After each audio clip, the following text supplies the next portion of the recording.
Welcome to Indonesia Now from the studios of MetroTV in Jakarta. I'm Dalton Tanonaka. Selamat berjumpa. I'm Frida Litwina. Thank you for joining us.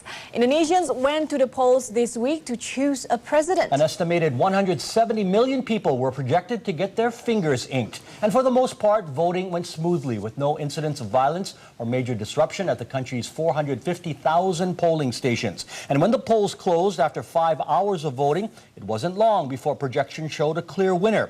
Media quick counts and early official results showed incumbent Susilo Bambang Yudhoyono taking more than enough votes to win a second term outright. His two opponents had hoped to force a runoff, but SBY won more than the required 50% threshold. Indonesia Now's Andini Effendi has been on the campaign trail all year. She's here now with the story behind the Yudhoyono victory. Andini, not much suspense on election night? Not at all. In fact, the results were pretty much unchanged from the first one.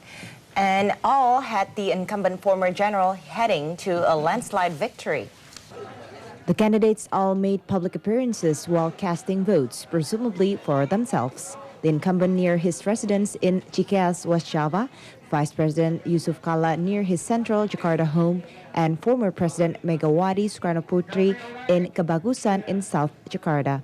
The challengers were hoping to at least force a second round by preventing Yudhoyono from winning a majority.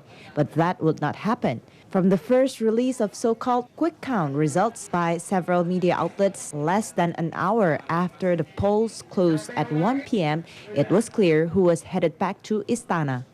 My first priority will be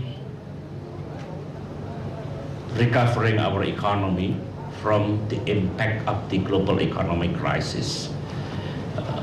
Our economy is working well, actually, but we realize that the global economic recession is not over yet. We have to do more. Building good governance is also my main concern, combating corruption, bureaucratic reforms, and building climate that is conducive for economic development and also international cooperation such as investment, trade, and other forms of economic cooperations. Jelajahi cara baru mendapatkan informasi. Download Metro TV Extend sekarang.